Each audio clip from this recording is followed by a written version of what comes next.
मस्जिद के इमाम जो पिछले 60 वर्षों से मौला शेखपुरा मस्जिद में इमामत कर रहे थे।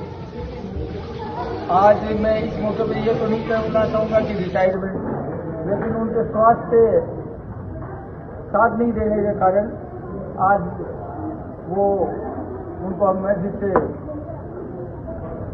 की जो जिम्मेदारियाँ थी उनसे फारिग हुए हैं।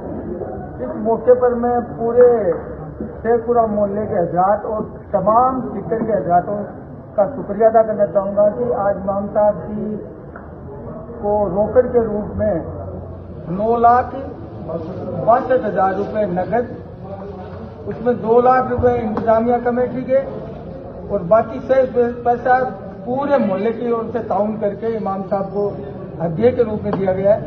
साथ साथ में इंतजामिया कमेटी का भी मैं शुक्रिया अदा करना चाहूँगा। उन्होंने एक जिम्मेदारी नई ली है।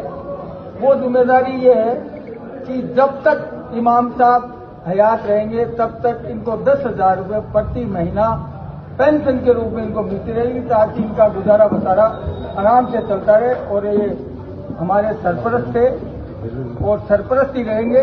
इनका कोई रिटायरमेंट नहीं हुआ है। इमाम साहब की इमामत में हमने, हमारे बच्चों ने, हमने, हमारे वालिदैन ने, जो हमारे वालिदैन महरूम जो दुनिया से चले गए,